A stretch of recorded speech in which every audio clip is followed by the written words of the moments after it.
Chapter 1. The Hidden Map. The rain pattered softly against the mullioned windows of Miss Eleanor Marple's cottage in St. Mary's Hollow, a rhythm as familiar as the ticking of her grandmother's clock. Inside, the air smelled of lavender and old books, and a fire crackled in the hearth. Miss Marple, her silver hair pinned neatly beneath a lace cap, sat at her oak table, her sharp eyes scanning an antique volume she'd bought at the village fete. Tales of the Cotswolds, it was called, its leather cover worn smooth by time. She turned a brittle page, and something slipped out, fluttering to the floor like a wounded moth. "Well now," she murmured, bending to retrieve it.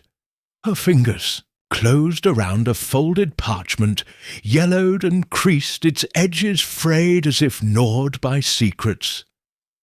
She unfolded it carefully, revealing a hand-drawn map of St. Mary's Hollow, dated 1895. A winding route snaked through the village, past the Bow church, along the river, into the Blackwood forest, with cryptic symbols scrawled at key points: a cross, a crescent, a jagged arrow. Most striking was a faint rust-coloured stain in the corner, suspiciously like dried blood. Miss Marple's lips pursed. "A map," she said to the empty room, "is never just a map." Her mind, as keen as the knitting needles tucked in her basket, began to unravel possibilities. Was it a treasure map, a surveyor's sketch, or something altogether darker? The door burst open, admitting a gust of damp air, and her nephew, Oliver Trent, a lanky young man with ink-stained fingers and an enthusiasm that often outpaced his caution. "Aunt Eleanor, you'll never guess what I heard at the pub," he said, shaking rain from his coat. "Old Mrs. Gibbs swears the Havford Manor's haunted again. Lights in the windows, moans in the cellar." Miss Marple raised an eyebrow, setting the map down.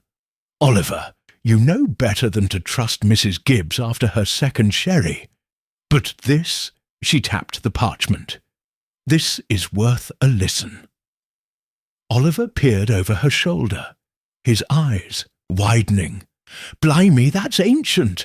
Looks like something from a penny dreadful. What are those symbols? And that stain? Good Lord, is that blood?" "Possibly," Miss Marple said calmly, "or perhaps spilled wine from a careless cartographer. But the Haverford name rings a bell. The family owned half the village once, didn't they? Wealthy, secretive, and, if memory serves, not without scandal." Oliver grinned, sensing an adventure. "Scandal? Do tell, Aunt." She leaned back, her voice taking on the cadence of a storyteller. "In the 1890s, the Haverfords were the talk of St. Mary's Hollow. Lord Reginald Haverford, the patriarch, was found dead in Blackwood Forest. Stabbed, they said, though no one was ever charged. His son, Edmund, vanished soon after, along too, with rumours of a fortune hidden somewhere on their estate. The manor's been empty ever since, save for those lights you mentioned." Oliver's grin faded. "You think this map's tied to that? A murder, a missing heir, a fortune?" "I think," Miss Marple said, folding the map with care, "that maps lead somewhere, and this one's been waiting a long time to be followed. Tomorrow we'll start at the first marker, the church. But we'll need more than curiosity, Oliver. We'll need caution." As the fire dwindled, the map lay on the table, its bloodstain glinting in the flickering light. Outside, the rain whispered secrets, and Miss Marple's mind began to trace the route that, unbeknownst to her, pointed not just to death, but to a truth buried deeper than any treasure. Chapter 2. The Havford Legacy. The morning sun broke through the mist over St. Mary's Hollow, casting a golden glow on the cobblestone streets. Miss Eleanor Marple, clad in a sensible tweed coat and her ever-present lace cap, walked briskly towards the village library, the tattered map tucked safely in her handbag.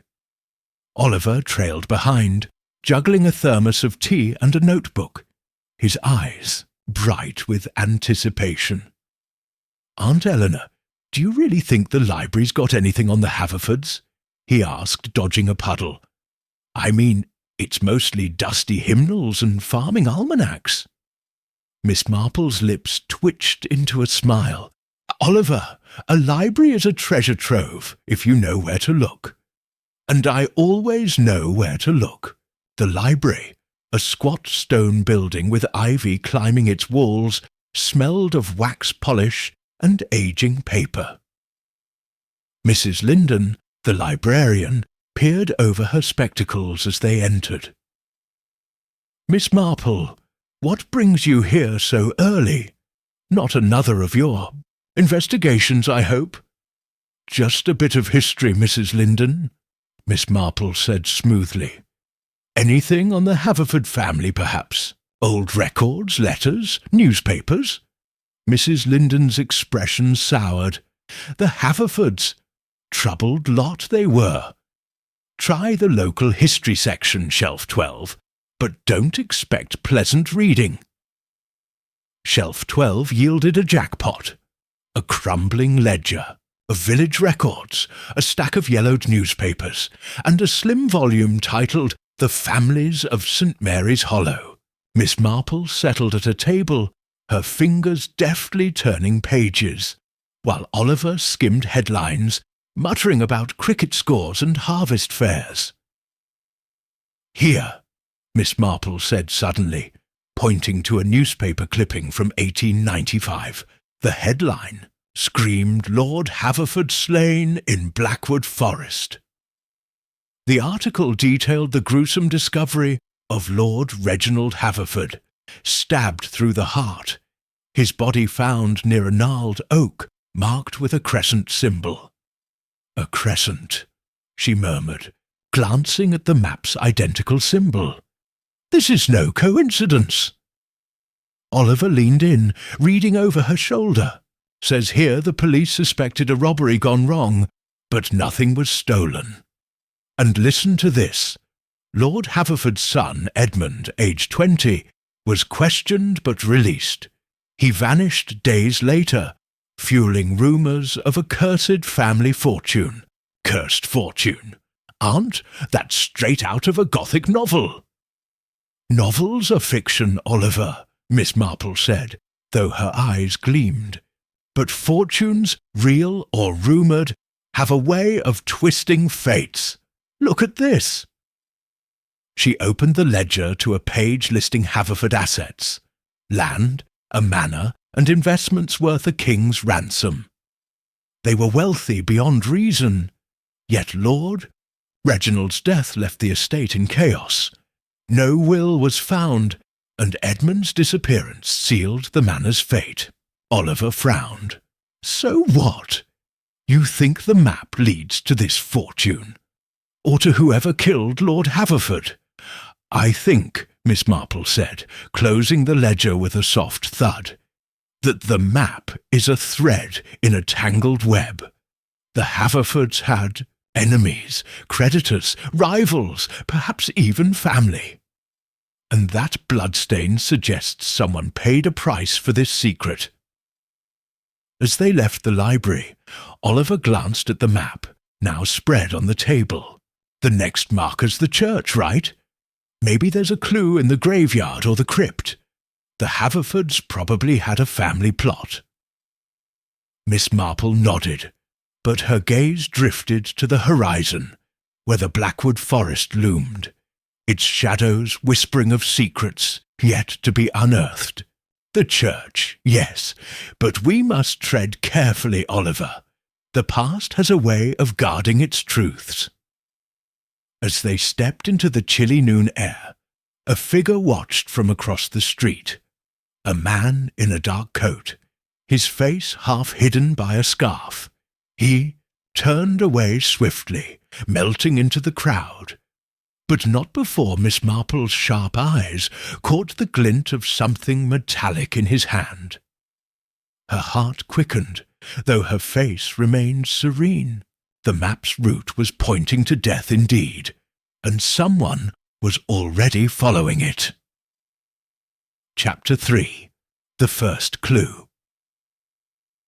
The church of St. Mary's Hollow stood at the edge of the village, its grey stone spire piercing the overcast sky like a silent sentinel. Miss Eleanor Marple, her sensible boots crunching on the gravel path, led the way to the churchyard, the tattered map clutched in her gloved hand. Oliver followed, his breath misting in the crisp morning air, his notebook tucked under his arm, like a shield against the unknown. "Not exactly a cheery spot, is it, Aunt?" Oliver said, eyeing the lichen-covered tombstones that leaned like weary soldiers. "This place gives me the creeps." "Nonsense, Oliver," Miss Marple replied, her voice steady. "A churchyard is merely a place of rest, though some, I suspect, rest less easily than others." Her eyes, sharp as ever, scanned the map's first marker, a cross symbol beside the church, with the word sanctum scrawled in faded ink. They passed through the iron gate, its hinges squeaking a protest, and entered the church itself. The interior was dim, smelling of damp stone and beeswax, with stained glass windows casting fractured rainbows across the pews. Miss Marple's gaze darted to the altar, then to a small door in the corner, half hidden by a velvet curtain. "Sanctum," she murmured. "A holy place, perhaps the chapel or a crypt." Oliver's eyebrows shot up. "Crypt? You're not seriously suggesting we go poking around in a crypt, are you?" "Where else does one hide a secret?" Miss Marple said, a glint in her eye. She pushed the curtain aside, revealing a narrow stone staircase descending into darkness. A musty chill wafted up, carrying whispers of forgotten things. Oliver hesitated, then sighed. "Right, but if we find a skeleton, I'm blaming you." The staircase led to a low-ceilinged crypt, its walls lined with stone slabs etched with names and dates. A single oil lamp, left by some caretaker, flickered on a ledge, casting eerie shadows. Miss Marple held the map to the light, tracing the cross symbol to a particular slab in the far corner. It bore the name Margaret Haverford, 1870–1895, and below it a carved crescent moon, identical to the map's symbol. "Margaret Haverford," Miss Marple read aloud, her voice echoing softly. "Died the same year as Lord Reginald. Curious, don't you think?" Oliver crouched beside the slab, his fingers brushing the crescent. "Look at this, Aunt. The carving's deeper than the rest, like someone went over it again and again. And there's something—" He pressed the crescent, and with a grinding rasp, the slab shifted, revealing a narrow compartment beneath. "Good heavens!" Miss Marple breathed, peering inside. Nestled in the dust was a small, tarnished silver locket, its surface engraved with the initials AMH. She opened it carefully, revealing a faded photograph of a young woman with solemn eyes and a lock of dark hair tied with a ribbon. Oliver whistled. "Margaret's locket hidden here! But why?" Miss Marple's lips pursed. "Perhaps to keep it from someone, or to mark something. Look closer, Oliver." She pointed to the compartment's inner wall, where a single line was etched in jagged script. "The crescent points to death." Oliver's face paled.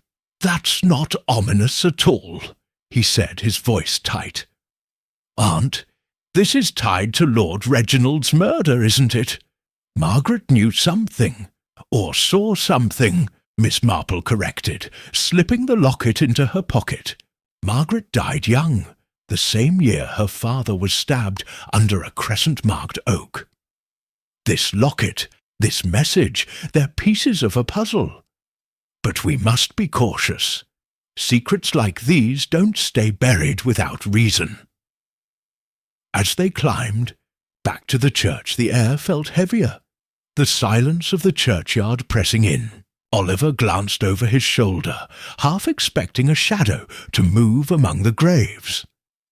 Miss Marple, though, walked with purpose, her mind already tracing the map's next marker, the riverbank.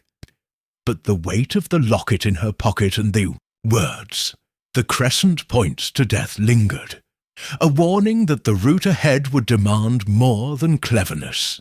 It would demand courage. Chapter 4. The Constable's Doubts. The riverbank of St. Mary's Hollow shimmered under the midday sun, its waters murmuring secrets as they wound toward Blackwood Forest. Miss Eleanor Marple stood at the map's next marker, a gnarled willow tree marked with a jagged arrow, her eyes tracing the river's curve. Oliver, ever restless, poked at the muddy bank with a stick, muttering about the locket and the crypt's eerie inscription. "Aunt Eleanor, do you think Margaret Havford was murdered too?" he asked, glancing at the map in her hand. "That crescent points to death bit. It's not exactly a love note." Miss Marple adjusted her lace cap, her expression unreadable. "Patience, Oliver. The dead speak, but only if we listen. This arrow points downstream, toward the forest. We'll need to—" A sharp cough interrupted her. Constable Daniel Harrow, a broad-shouldered man with a perpetually furrowed brow, approached from the village path, his boots sinking into the damp earth. His uniform was crisp, but his eyes held the weariness of a man who'd seen too many petty disputes and too few answers. "Miss Marple," he said, tipping his hat with a hint of reluctance. "Young Oliver. Mrs. Linden said you were digging into Havford business. Old murders, hidden maps. Sounds like trouble. Care to explain?" Miss Marple smiled, serene as ever. "Merely a historical curiosity, Constable. This map, found in an old book, marks a route through the village. We've already uncovered a locket in the church crypt, tied to Margaret Havford. It's intriguing, wouldn't you say?" Harrow's frown deepened. "Intriguing's one word. Foolhardy's another. The Havfords are a sore subject. Folks still whisper about curses and missing gold. You're stirring up ghosts, and I've enough to do without chasing them." Oliver bristled, waving the map. "Ghosts! We found a locket with Margaret's initials and a message about death. That's not a ghost, that's evidence." "Evidence of what?" Harrow snapped. "A 100-year-old prank? Or do you think you'll solve a murder the old constables couldn't?" He sighed, rubbing his neck. "Look, I'll humour you. Show me this locket."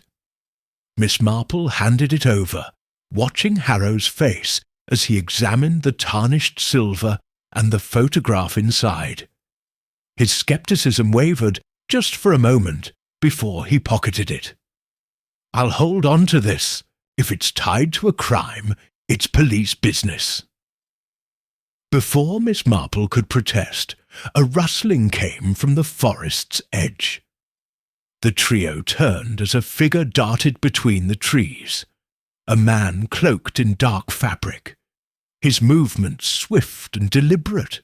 Harrow's hand went to his whistle, But Miss Marple raised a hand. "Wait," she said softly. "He's not running from us. He's watching." Harrow's eyes narrowed. "Stay here." He strode toward the forest, his boots crunching on fallen leaves. Minutes later he returned, his face grim. "Gone, but I found this." He held up a small rusted knife, its blade etched with a faint crescent moon. It was stuck in a tree like a warning. Oliver's jaw dropped. "Another crescent! Aunt, that's no coincidence." Miss Marple's gaze flickered to the map, then to the forest's shadowy depths. "Indeed. Someone knows we're following this route, and they don't like it." She turned to Harrow, her voice calm but firm. "Constable, you may doubt my methods, but you can't doubt that knife. Join us at the next marker, in Blackwood Forest. If we're chasing ghosts, they're leaving very real footprints." Harrow hesitated, then nodded grudgingly. "Fine. But if this turns dangerous, Miss Marple, you're on your own." As they parted ways, Miss Marple's mind churned. The knife, the cloaked figure, the crescent moon. They were threads in a tightening noose.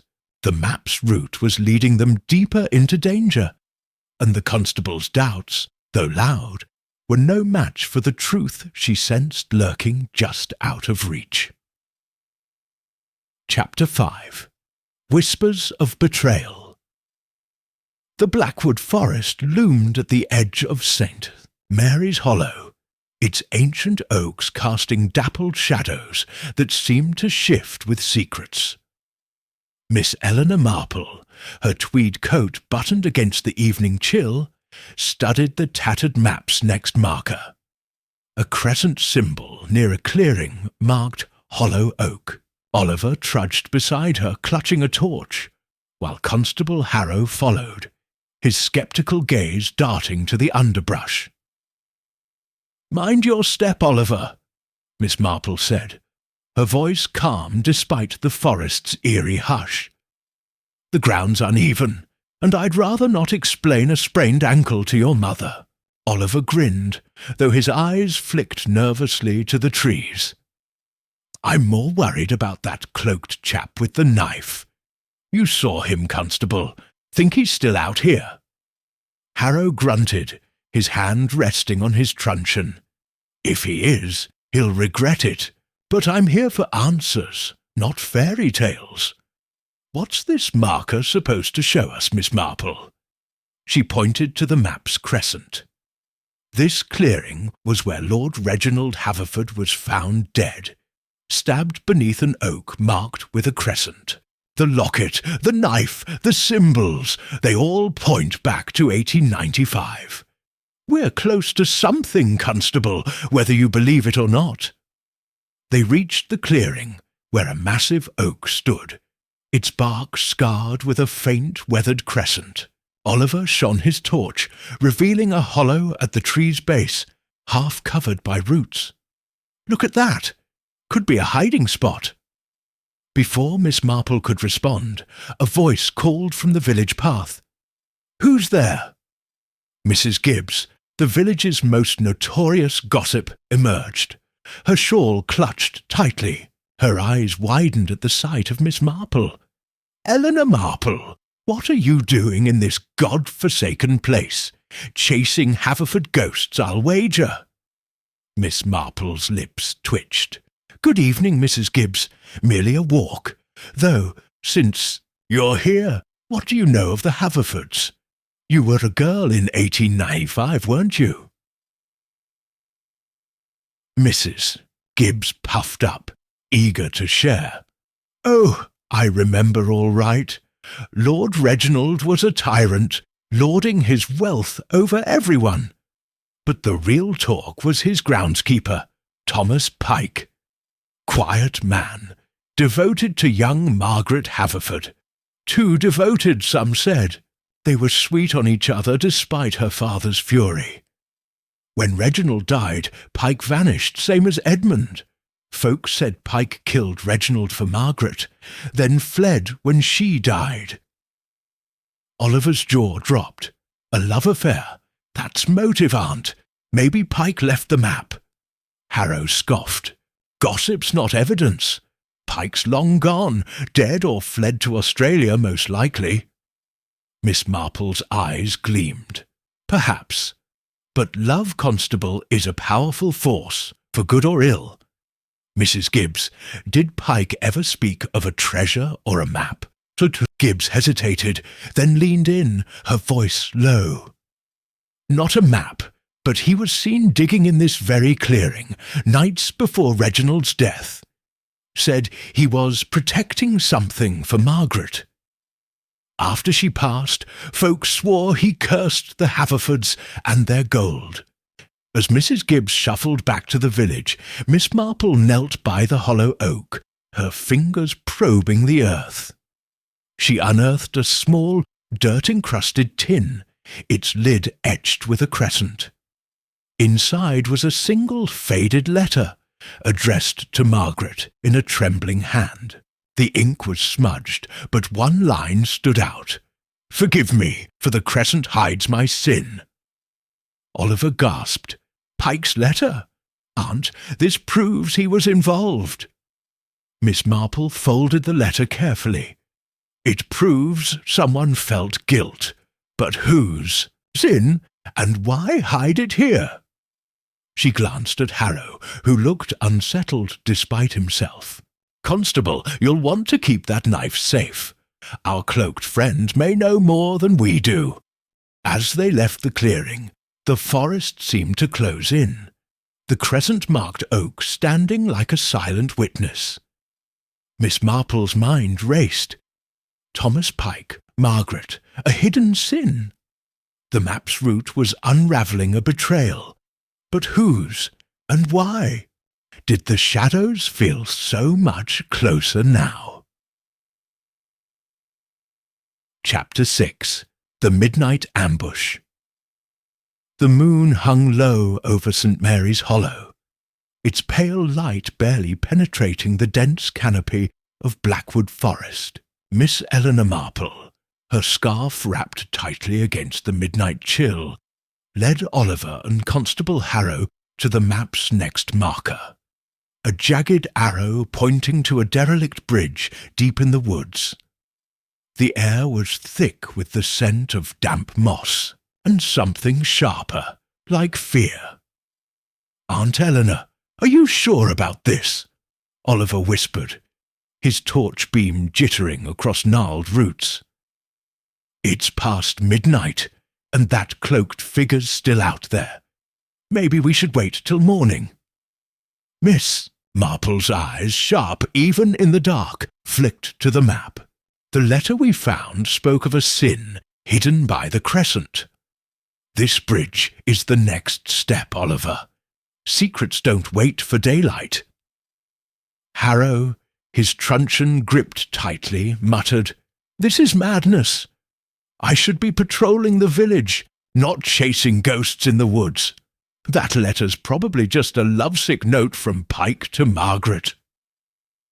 "Love can drive a man to many things, Constable," Miss Marple said softly, "including murder." They reached the bridge, a crumbling stone arch over a sluggish stream. The map's arrow pointed to a loose slab beneath the structure, marked with a faint crescent scratched into the moss. Oliver knelt, prying at the stone with a stick, while Miss Marple held the torch steady. "Got something," Oliver hissed, lifting the slab to reveal a small leather-bound pouch, its surface cracked with age. Inside was a single brass key, etched with the initials TP, Thomas Pike, presumably, and a scrap of paper with a scrawled note. "The arrow guards the truth, but the river drowns it." Harrow frowned, peering at the key. Pike's key to what? And this note? More riddles. I'm starting to think this map's a wild goose chase. Before Miss Marple could reply, a twig snapped in the darkness. The torch beam swung wildly as Oliver spun, illuminating a cloaked figure lunging from the shadows. A glint of steel flashed, a knife aimed at Oliver's back. Harrow reacted first, tackling the figure to the ground with a grunt. The knife skittered into the stream, and the attacker writhed, his face obscured by a scarf. "Hold him!" Miss Marple commanded, her voice cutting through the chaos. She grabbed the torch, shining it on the struggle. Harrow pinned the man's arms, but the figure twisted free, shoving the constable into the mud and sprinting into the forest. By the time Harrow scrambled up, cursing, the attacker was gone. Oliver, pale and shaking, clutched the pouch. "That was too close, Aunt. He wanted this key, didn't he?" Miss Marple nodded, her calm unbroken. "Or to stop us from finding what it unlocks. Constable, did you see his face?" Harrow spat dirt, his face grim. "No, but he was strong, younger than I expected. And that scarf, it had a crest embroidered on it. Looked like the Havford family's." Miss Marple's lips pursed. "The Haverfords again. This key, this note, they're tied to Pike's sin, and someone's desperate to keep it buried." She tucked the pouch into her coat, her mind racing. The bridge, the arrow, the river. The map's route was a confession, each clue a step toward a truth someone was willing to kill for. As they trudged back to the village, the forest seemed to watch its silence heavier than before. Oliver glanced at the key in Miss Marple's hand, then at the shadows, half expecting another attack. Harrow, his skepticism shaken, kept his truncheon ready. But Miss Marple's thoughts were elsewhere, piecing together the puzzle. Pike, Margaret, a key, and a crest.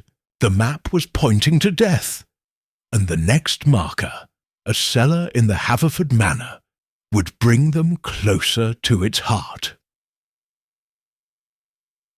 Chapter 7.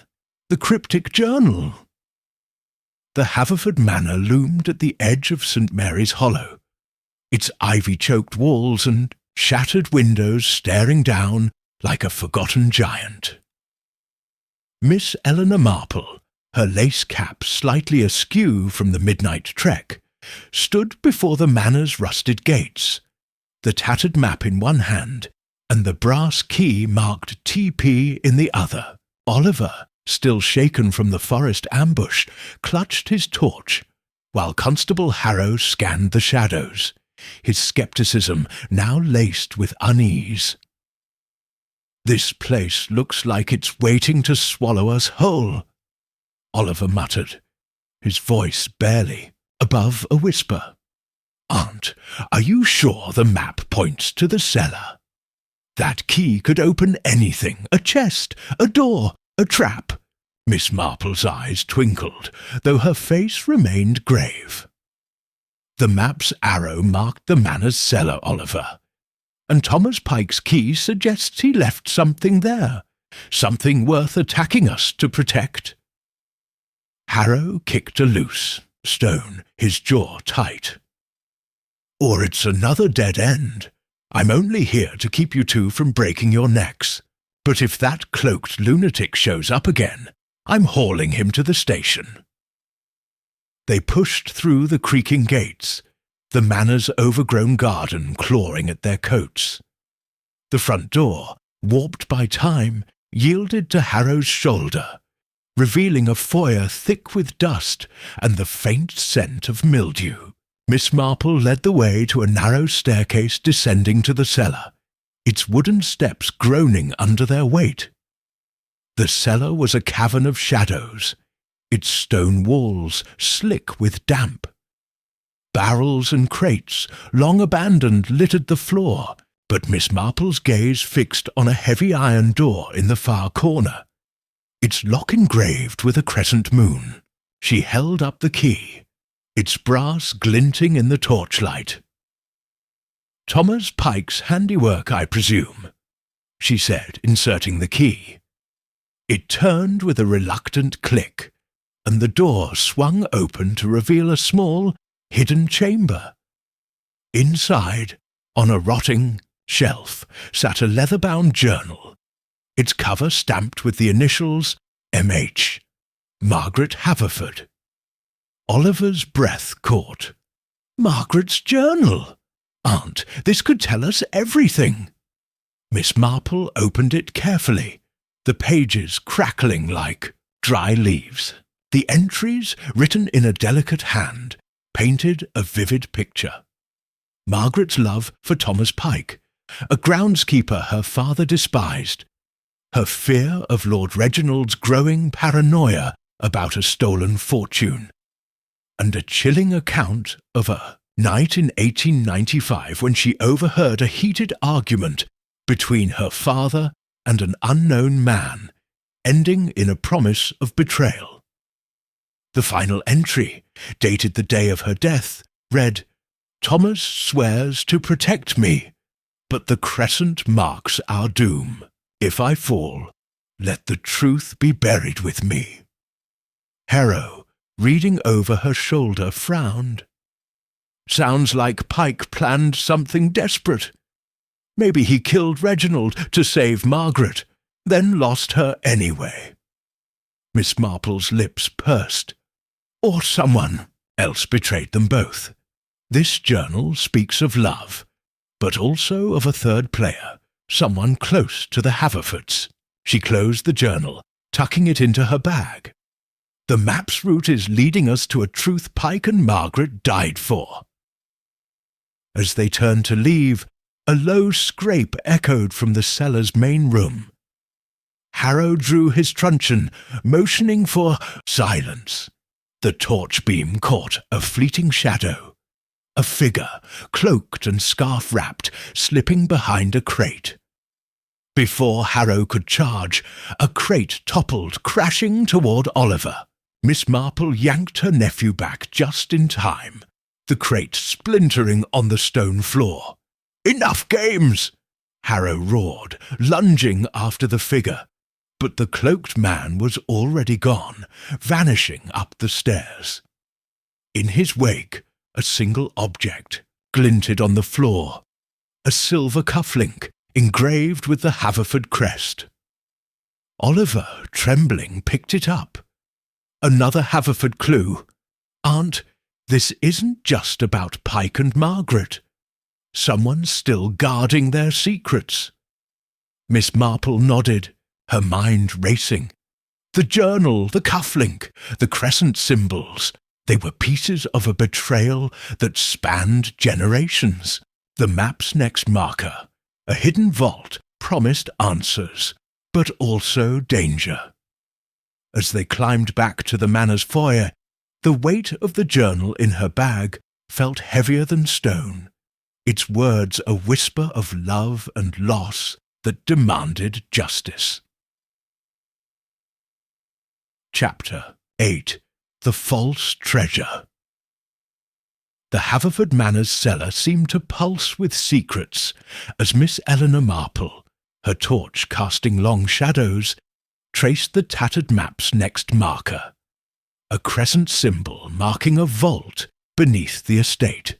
Oliver, clutching Margaret's journal, glanced nervously at the damp stone walls, while Constable Harrow, his truncheon at the ready, scanned for signs of the cloaked figure who'd nearly crushed them moments ago. "Aunt Eleanor, this place. It's a maze," Oliver said, his voice echoing. "What if the vault's just another dead end? That key, the journal. Maybe Pike was leading us in circles." Miss Marple's lips curved slightly, her eyes fixed on the map. "Thomas Pike hid truths, not tricks, Oliver. The journal spoke of a doom marked by the crescent. This vault holds something he wanted found, or feared exposed." Harrow snorted, kicking at a cobweb. "If it's treasure, I'll eat my hat. More likely a pile of mouldy bones. Let's get this over with." They navigated a narrow passage, the air growing colder, until they reached a heavy stone slab embedded in the floor, its surface etched with a crescent moon. A small keyhole, barely visible, glinted in the torchlight. Miss Marple produced the brass key marked TP, its weight steady in her hand. "Here we are," she murmured, inserting the key. The lock clicked, and with Harrow's help, they heaved the slab aside, revealing a shallow pit. Inside lay a wooden chest, its iron bands rusted but intact, the Haverford crest carved into its lid. Oliver's eyes widened. "The fortune! Aunt! We've found it! Patience, Oliver!" Miss Marple cautioned, though her pulse quickened. Harrow pried open the chest, the hinges shrieking, to reveal a collection of worthless trinkets. Tarnished spoons, cracked porcelain, a chipped teacup and a bundle of faded ribbons lay in a pitiful heap. Tucked among them was a folded note, its ink barely legible. "The treasure is a lie, but the truth cuts deeper." Harrow cursed under his breath. "A lie? All this for junk? Pike's having a laugh from the grave." Oliver sagged, clutching the note. So, what? Pike hid a decoy. Why go to all this trouble? Miss Marple's fingers brushed the note, her mind racing. "Because the real treasure isn't gold, Oliver. It's knowledge. Something Pike and Margaret died to protect or conceal." She examined the chest's interior, noticing a false bottom. With a gentle tug, she lifted it, revealing a single blood-stained scrap of fabric, embroidered with a crescent moon, and the initials EHEH, Miss Marple said softly. "Edmund Haverford, the missing heir. This fabric, it's from a shirt, perhaps torn in a struggle." Harrow's scepticism wavered. "You think Edmund's tied to the murders, but he vanished after his father's death." "Or was made to vanish," Miss Marple countered. "The journal mentioned a third player, someone close to the Haverfords. This scrap suggests Edmund was here, in this vault, when blood was spilled." Sudden clatter echoed from the passage, a crate toppling in the dark. Harrow spun, his torch sweeping the shadows, but no cloaked figure appeared. Instead, a faint scratching sound came from above, like footsteps in the manor's empty halls. Oliver's face paled. "He's back, isn't he? Watching us." Miss Marple tucked the fabric and note into her bag, her voice calm but firm. "Let him watch. The map's next marker is the manor's old study. We're close, Constable, close to the truth Pike's clues were meant to bury." As they climbed back to the manor's ground floor, the chest of false treasure sat in the vault, a mocking reminder that wealth was fleeting, but secrets endured. Miss Marple's mind churned. Edmund, Pike, Margaret, a blood-stained crescent. The map was no longer just a route. It was a confession, and the cloaked figure's desperation proved it led to a truth worth killing for. Chapter 9. The Final Route. The Haverford Manor's study was a tomb of faded grandeur. Its oak-panelled walls, lined with dusty bookshelves, and a massive desk scarred by time. Miss Eleanor Marple, her torch steady despite the late hour, studied the tattered map's final marker, a crescent symbol beside the word Veritas, scrawled in trembling ink. Oliver, gripping Margaret's journal and the blood-stained fabric, hovered close, while Constable Harrow paced, his eyes darting to the door where the cloaked figure had last vanished. "Aunt Eleanor, this has to be it," Oliver said, his voice taut with anticipation. "Veritas, truth. The maps led us here to this study. But what are we looking for? Another key? A confession?" Miss Marple's gaze swept the room, settling on a tarnished portrait of Lord Reginald Haverford, his stern eyes glaring down. "The truth, Oliver, is rarely in plain sight. The journal, the key, the false treasure, all point to a betrayal tied to this family. The crescent marks the way, but it's the why that matters." Harrow snorted, though his grip on his truncheon betrayed his nerves. "I'll believe in your truth when I see it, Miss Marple. That cufflink and the cloaked man, someone's playing us for fools. If this study's empty, I'm done." Miss Marple ignored him, her fingers tracing the desk's edge until they found a hidden catch. A panel clicked open, revealing a narrow compartment.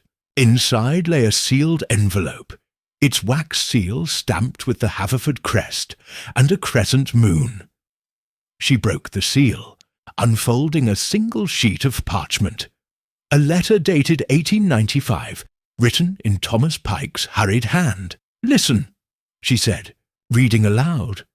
"To whoever finds this, know that I, Thomas Pike, loved Margaret Haverford beyond reason.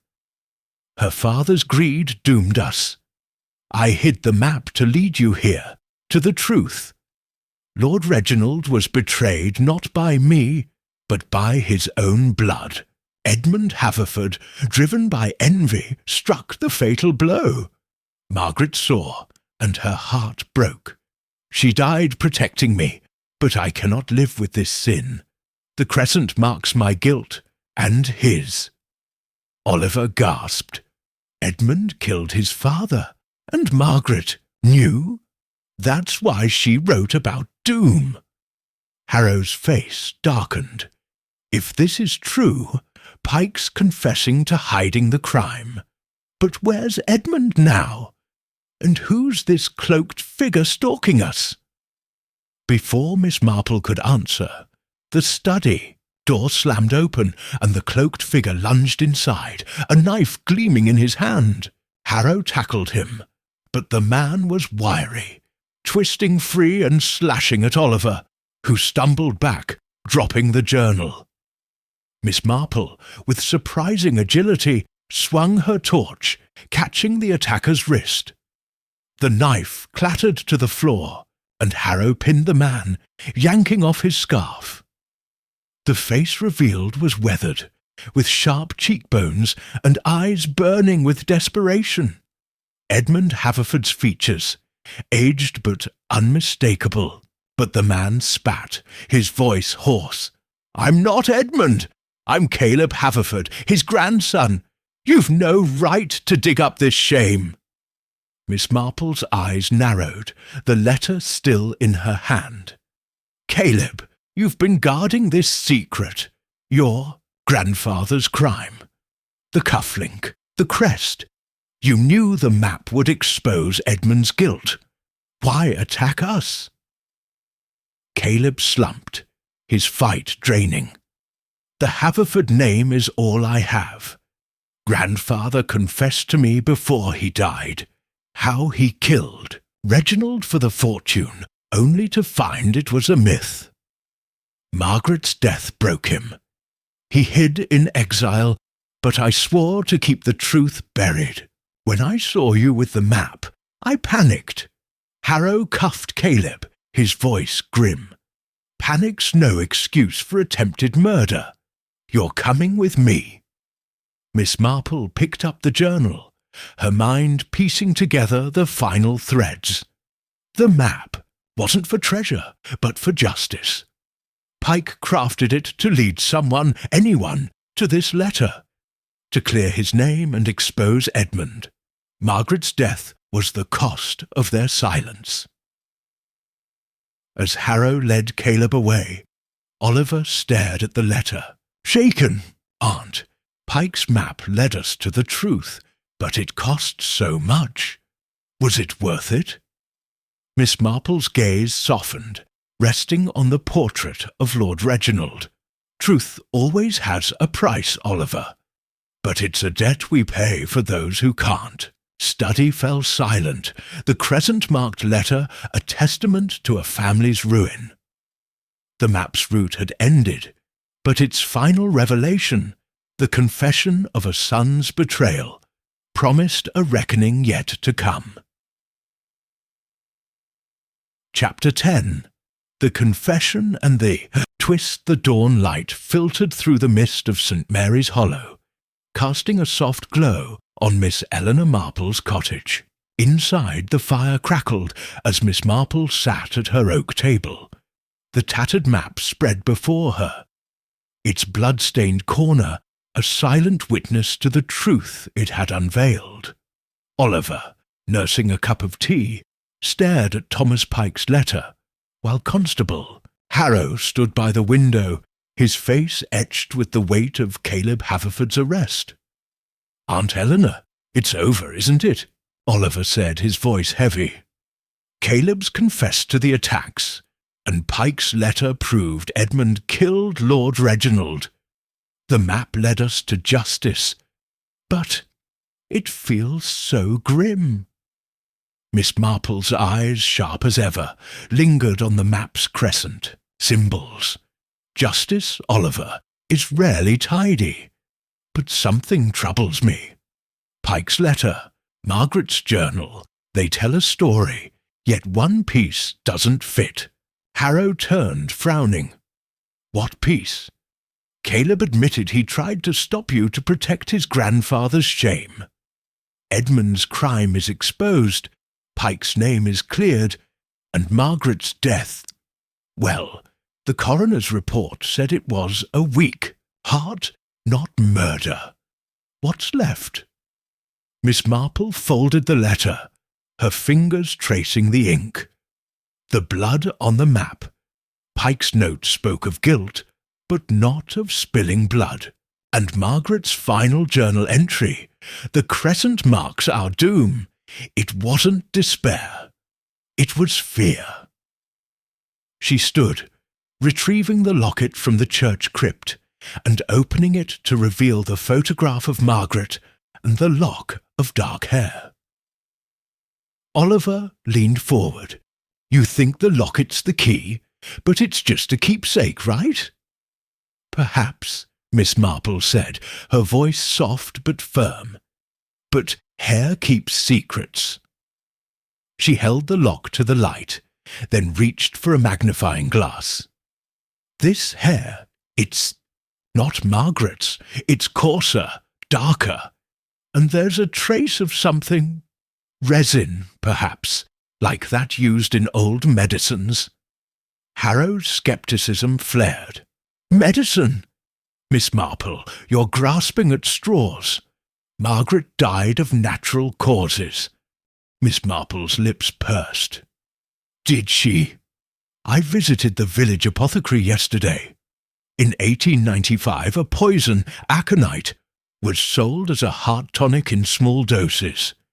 In larger ones, it could kill, leaving no trace but a weak heart. And the apothecary's ledger showed a purchase by Lady Beatrice Haverford, Lord Reginald's wife." Oliver's jaw dropped. "Edmund's mother? You're saying she poisoned Margaret?" Miss Marple nodded, piecing it together. "The twist, Oliver, is this. Edmund killed his father, driven by envy for the fortune. Margaret witnessed it, as Pike's letter said. But Lady Beatrice, desperate to protect her son and the Haverford name, silenced Margaret with poison, framing her death as illness. Pike, heartbroken, crafted the map not to clear his name, but to lead someone to the truth of Margaret's murder. The blood on the map. It's Margaret's, from a locket she clutched as she died. A final clue. Harrow stared, stunned. But Beatrice is long dead. And the locket's hair, whose is it? Beatrice's, Miss Marple said. Margaret kept it, perhaps as proof of her mother-in-law's betrayal. The resin is aconite's trace, preserved in the locket. Pike hid it in the crypt, knowing the map would guide someone to the journal, the letter, and ultimately the locket's truth. Oliver exhaled, shaking his head. So, Pike's map was a confession and an accusation. He wanted justice for Margaret, even if it took a century. Miss Marple folded the map, her expression serene yet sombre. He loved her, Oliver. Love builds bridges across time. The Havford name is tarnished, but Margaret's truth is free. Later that day, Harrow submitted the locket for analysis, confirming traces of aconite. The village buzzed with the news. Caleb faced charges for his attacks, and the Havford legacy, once gilded, was laid bare as a tale of greed and betrayal. Miss Marple, back at her cottage, placed the map in a drawer, its route complete.